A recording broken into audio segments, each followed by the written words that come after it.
लिख ले बाबू। रेडी। हम लोग 2019 का पेपर डिस्कशन कर रहे थे और इसके लास्ट क्वेश्चन में पहुंचे हैं ग्रुप सी का। ये लास्ट क्वेश्चन है, क्वेश्चन नंबर 9। ये क्वेश्चन जो है वो आपका स्टेटमेंट ऑफ कॉस्ट से रिलेटेड है और जो क्वेश्चन है वो बहुत ज़्यादा डिफिकल्ट नहीं है, एकदम स्ट्रेट फॉरवर्ड क्वेश्चन दिया हुआ है सम्स में। जब आप लोग स्टेटमेंट ऑफ कॉस्ट किए थे तो उसमें आपको कॉस्ट शीट का 2 पार्ट बताया गया था। एक पार्ट आपका था जिसमें सिंपल कॉस्ट शीट बनाना है, आपको डिफरेंट एलिमेंट्स फाइंड आउट करने हैं, उसके पर यूनिट फाइंड आउट करना है। अगर मान लीजिए बीच में कुछ इंफॉर्मेशन मिसिंग है तो वो इंफॉर्मेशन निकालना है, जैसे closing stock of finish goods नहीं देता है कभी कभी, कुछ छोटे छोटे फॉर्मूलाज यूज करके हम लोगों को और भी चीजें फाइंड आउट करनी पड़ती है, यूनिट प्रोड्यूस वगैरह। ये जो भी पूरा पार्ट हम लोगों का था, ये हम लोगों का था स्टेटमेंट ऑफ कॉस्ट शीट का एक सिंपल पार्ट। इसके साथ साथ एक दूसरा एरिया हम लोगों ने सीखा था जिसको हम लोग नाम देते हैं estimated cost sheet. Estimated cost sheet में क्या होता था कि एक सिंपल कॉस्ट शीट पहले हम लोग बनाते थे और उस कॉस्ट शीट को फॉलो करके फिर एक एस्टिमेशन करते थे। उसका एक और नाम था, आप लोगों को याद आएगा जब रिवीजन करोगे तो। उसका एक सेकेंड नाम हम लोग यूज करते थे स्टेटमेंट ऑफ कोटेशन प्राइस। तो वो वाला जो एरिया है वो ज्यादा नहीं बोल सकते, थोड़ा सा आप लोगों को कंफ्यूजन क्रिएटिंग लग सकता है, डाउट लग सकता है, लेकिन अगर आप प्रैक्टिस अच्छे से कर लोगे कुछ सम्स भी 8-10, तो आपको वो चीज भी बहुत इजी लगेगी। ये मैं इसलिए आपको रिमाइंडर दे रहा हूं क्योंकि वो वाला एरिया आने का चांसेस हमेशा ज्यादा बना रहता है, क्वेश्चन थोड़ा स्टैंडर्ड बनता है उससे। ये जो क्वेश्चन 2019 का है वो एस्टिमेटेड वाला और कोटेशन प्राइस वाला नहीं है। ये क्वेश्चन हम लोगों का सिंपल है जिसमें हम लोगों को एक स्टेटमेंट ऑफ कॉस्ट शीट बनानी है। बीच की फिगर अगर कुछ मिसिंग मिलेगी तो वो फिगर हम लोगों को निकालते हुए चलना है। ठीक है, तो देखते हैं हम लोग सम्स को एक बार पढ़ के कि इंफॉर्मेशन इसमें क्या क्या दिया हुआ है। From the following particulars, sums मिल गया सभी को है ना? थोड़ा सा शेयर कर लीजिए अगर किसी के पास नहीं है तो अगल बगल से। मेंशन कर रहा है question, from the following particulars relating to production and sales for the year ended 31 March 2019 prepare a statement showing cost and profit. आपको कॉस्ट और प्रॉफिट निकालना है एलिमेंट वाइज।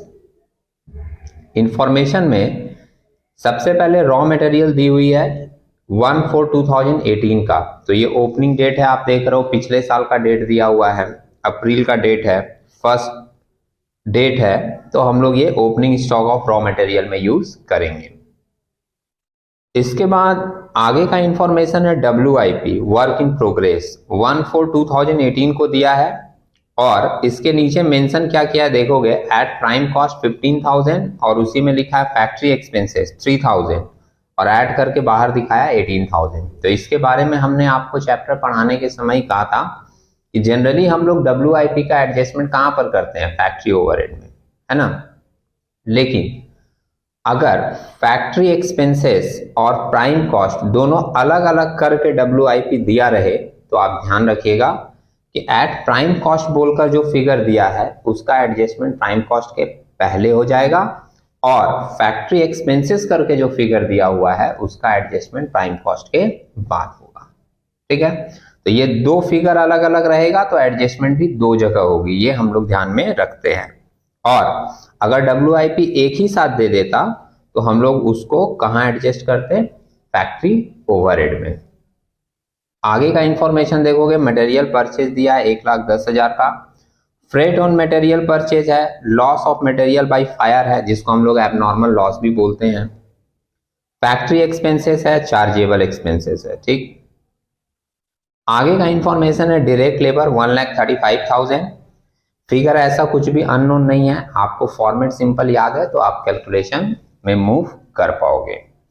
ऑफिस एक्सपेंसेस है 2 रुपया पर यूनिट, तो इसका हम लोगों को फॉर्मूला लेकर कैलकुलेशन लेकर तब अमाउंट निकालना होगा। ऑफिस एक्सपेंसेस दिया है 2 रुपया पर यूनिट, कैसे निकालते थे? ऑफिस एक्सपेंसेस का एक छोटा सा आपको फॉर्मूला दिया गया था, एक लाइन का, क्या था? Unit produce into rate per unit. तो ये यूनिट प्रोड्यूस हम लोग देख लेंगे, आगे दिया रहेगा तो सही है, नहीं दिया रहेगा तो उसको निकाल लेंगे और 2 रुपए से मल्टीप्लाई करेंगे, ऑफिस एक्सपेंसेस हम लोगों को मिल जाएगा। सेलिंग एक्सपेंसेस दिया 1 रुपया पर यूनिट, डिस्ट्रीब्यूशन एक्सपेंसेस है 15,000 की, डायरेक्ट दे दिया है, सेल्स दिया है 28,000 यूनिट्स 4 लाख का, रॉ मटेरियल है 20,000 और ब्रैकेट में देखिए डेट कौन सा दिया है 31 मार्च 2019, मतलब ये हम लोगों का closing stock of raw material indicate कर रहा है। इसके बाद WIP फिर वर्क इन प्रोग्रेस फिर से दे दिया एट प्राइम कॉस्ट 10,000 और फैक्ट्री एक्सपेंसेस 8,000, ये क्लोजिंग डेट में दिया है, तो क्लोजिंग का एडजस्टमेंट भी हम लोग वैसे ही करेंगे। एट प्राइम कॉस्ट वाले को हम लोग प्राइम कॉस्ट के पहले लेंगे और फैक्ट्री एक्सपेंसेस बोलकर जो दिया है उसको हम लोग फैक्ट्री ओवरहेड में एडजस्ट करेंगे। एडजस्टमेंट करने का तरीका आपका वही रहेगा, ओपनिंग फिगर जो दिया हुआ था वो ऐड होगा और क्लोजिंग फिगर जो यहाँ पर दी हुई है वो लेस होगा। लास्ट में कुछ और इंफॉर्मेशन है, जैसे स्टॉक ऑफ फिनिश गुड्स है, आप देख रहे हो 1 अप्रैल 2018 का ओपनिंग में दिया हुआ 8,000 यूनिट्स और 60,000 वैल्यू भी दी हुई है और 31 मार्च 2019 को यूनिट्स दिया हुआ 10,000 का, लेकिन वैल्यू इसका दिया हुआ नहीं है, इसकी वैल्यू को आपको जरूरत पड़ेगी, इसलिए आप इसका कैलकुलेशन करके नोट में दिखाओगे। क्वेश्चन मार्क भी दिया है वैल्यू के सामने, देख रहे हो आप। एक और इंफॉर्मेशन लास्ट में क्या दिया, assume sales are made on FIFO basis, मतलब जो भी गुड्स बेचा गया है वो first in first out principle पे बेचा गया है। क्या इंडिकेट कर रहा है कि जो गुड्स हमारे पास पहले से होगा, फर्स्ट इन होगा, वो पहले बिक गया होगा और बाद में जो माल बना होगा वो मेरे पास पड़ा हुआ होगा। ठीक है, हम लोगों ने पूरा सम्स पढ़ा, सम्स में कहीं भी यूनिट प्रोड्यूस नहीं दिया था। यूनिट प्रोड्यूस एक इंपॉर्टेंट एलिमेंट है, इसकी जरूरत आपको पड़ेगी हर जगह, इसलिए हम लोग सबसे पहले फाइंड आउट कर ले रहे हैं यूनिट प्रोड्यूस। ठीक है, statement of cost and profit heading दे दिए हैं, किसी कंपनी का या पर्सन का नाम नहीं था, अगर वो नाम रहेगा तो इसके ऊपर आप पहले उसका नाम मेंशन कर दीजिएगा, कंपनी या पर्सन का, उसके बाद for the year ended 31 March 2019 और प्रोडक्शन हम लोग यहाँ लिख कर दिखा देते हैं 30,000 यूनिट। ये जो 30,000 यूनिट लिखे हैं ना, इसको हम लोग नोट नंबर 1 में निकाल लेंगे। ये सम्स में दिया नहीं है, ये हमने निकाल कर लिखा है। कैलकुलेशन देखिएगा, बहुत ही सिंपल सा फॉर्मूला आपको दिया गया था, यूनिट प्रोड्यूस का क्या था, unit produce equals unit sold plus closing stock. ये जो क्लोजिंग स्टॉक लेना ना भाई, वो यूनिट में लेना है, ध्यान रखिएगा, माइनस ओपनिंग स्टॉक। ये ओपनिंग स्टॉक जो लेना है वो भी हम लोगों को यूनिट में लेना है। ठीक है, यूनिट की कैलकुलेशन चल रही है, तो यूनिट प्रोड्यूस तो निकालना है अपने को। यूनिट सोल्ड सम्स में दिया हुआ था 28,000 प्लस क्लोजिंग स्टॉक भी सम्स में दी हुई थी लास्ट वाले बॉक्स में कि 10,000 स्टॉक मेरे पास बचा है जिसका वैल्यू नहीं दिया हुआ था, और ओपनिंग स्टॉक का फिगर यूनिट्स का दिया हुआ था 8,000। आप इसको सॉल्व करोगे, 28 प्लस 10 38, 38 में 8,000 माइनस करेंगे तो आएगा 30,000 यूनिट्स। ये हमने निकाल कर वहां लिख दिया कि यूनिट प्रोड्यूस है हमारा 30,000। ठीक है, अब एक बार फॉर्मेट देखिएगा कैसे बनाई गई है चीजों को। इंफॉर्मेशन आप लोग सम्स में देखते रहेंगे, अभी हम लोग डिस्कस भी किए हैं तो कुछ पॉइंट्स माइंड में भी होगा। हमने डिटेल्स का एक कॉलम लिया है, अमाउंट का लिया है और पर यूनिट का भी लिया है। ठीक है, पर यूनिट कैलकुलेशन भी आप दिखा दोगे, जनरली कभी कभी सम से बोल देता है, नहीं भी बोले तो मेरे हिसाब से दिखा दीजिएगा, इससे क्या होगा आपका प्रेजेंटेशन थोड़ा अच्छा क्वालिटी का लगेगा। ठीक है, कि आपने चीजों को अच्छे से प्रेजेंट किया है। Opening stock of raw material दिया है, सम्स में लिख दिए 12,500, यहीं से शुरू करते हैं हम लोग। इसके बाद हम लोग लेते हैं add purchase of raw material, दिया है सम्स में, freight on raw material purchase 5,000, ये भी दिया है, ऐड होता है दोनों, तो एक साथ यहाँ पर ले आए 1,15,000, ऐड करके आ गया 1,27,500। ठीक है, सिंपली सोच रहे हैं। लेस, इसमें हम लोग लेस करते हैं loss of material by fire, जिसको हम लोग एबनॉर्मल लॉस बोलते हैं। पढ़ने के समय सम्स मैंने कहा था कितना दिया था 5,000 और closing stock of raw material last में दिया था कितना 20,000, दोनों मिलके हुआ 25, लेस करके हमारा वैल्यू आया 1,02,500, जिसको हम लोग नाम दिए रॉ मटेरियल कंज्यूम। ठीक है, कभी कभी छोटे छोटे सम्स बन जाते हैं, याद होगा हम लोगों ने किया था, क्वेश्चन दे देता है कुछ इन्फॉर्मेशन और बोलता है find out the raw material purchase, find out the raw material consume, समझ रहे हैं। तो इस तरह के कैलकुलेशन भी दिमाग में लेकर जाओगे। एक तो स्ट्रेट फॉरवर्ड हम लोग प्लस माइनस करके निकाल रहे हैं, और एक दो सम्स हम लोगों ने किया था, याद होगा आप लोगों को, जिसमें बैक कैलकुलेशन करते हैं।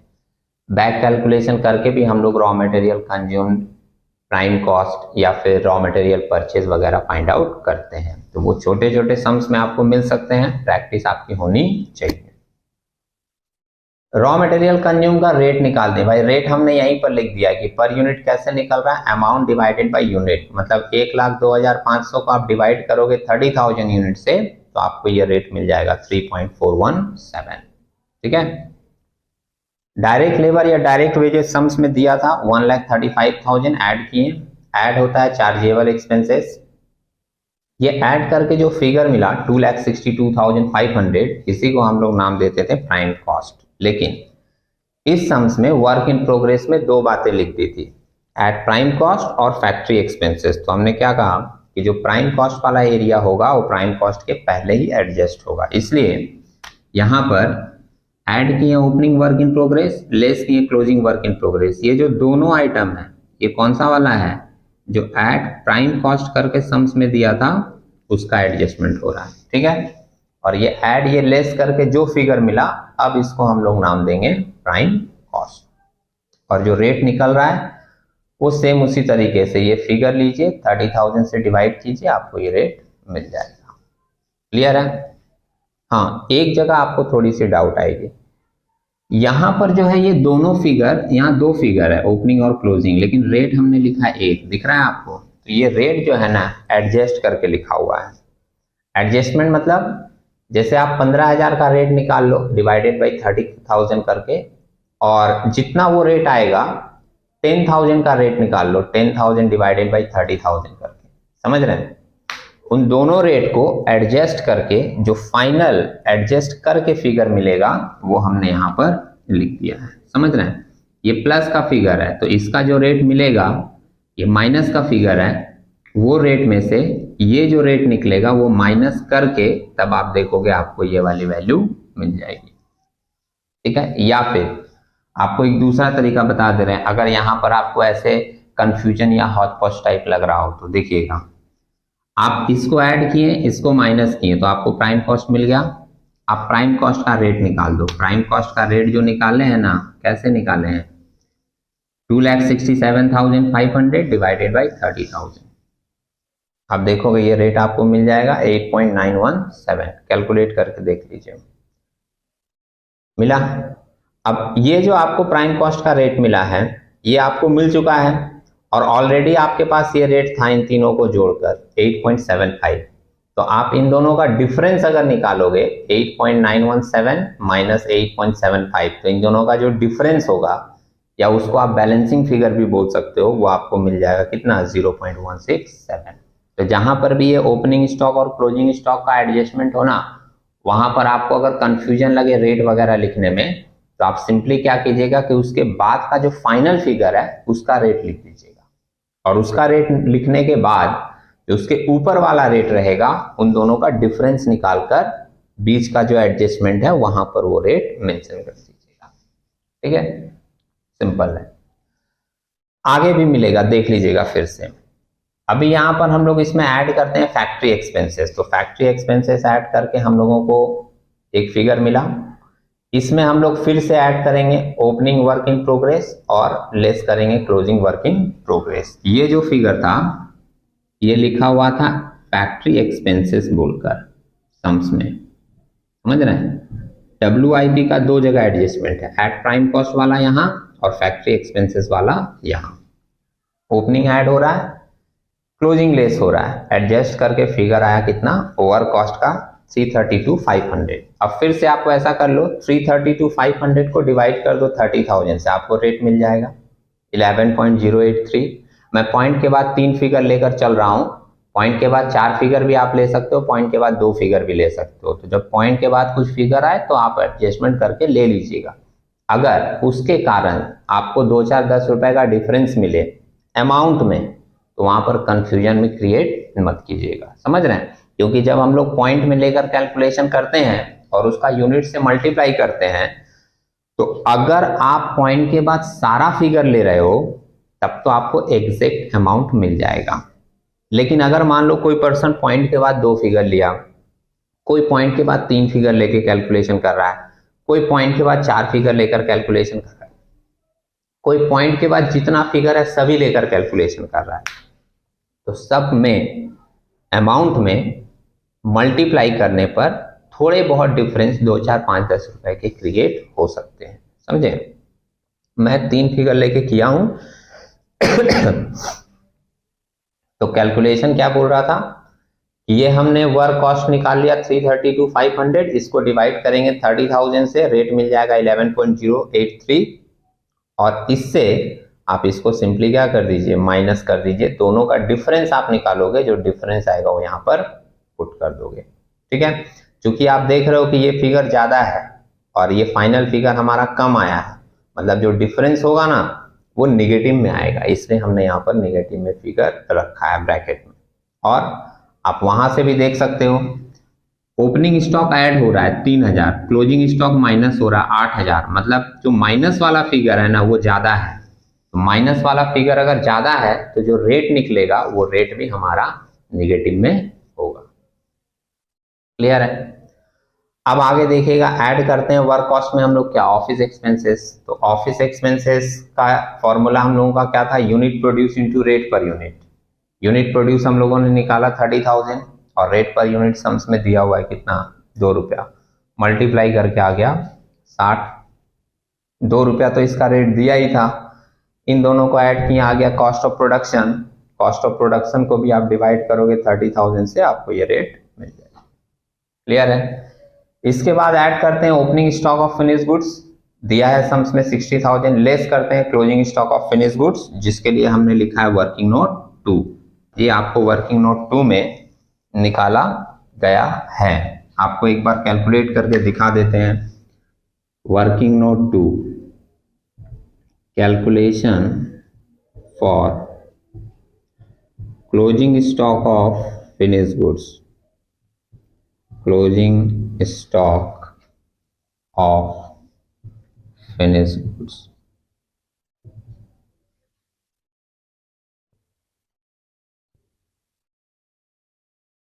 और ब्रैकेट में मेंशन भी कीजिएगा फीफो मेथड, क्योंकि अलग अलग मेथड में कैलकुलेशन भी अलग अलग होता है। हमने कहा था कि फीफो मेथड के लिए कोई बड़ा कैलकुलेशन नहीं है, सिंपली आप एक फॉर्मूला यूज करोगे, कॉस्ट ऑफ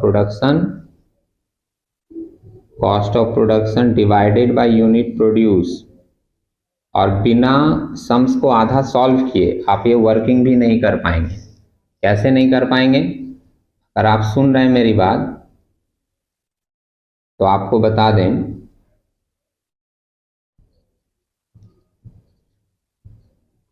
सुन रहे हो?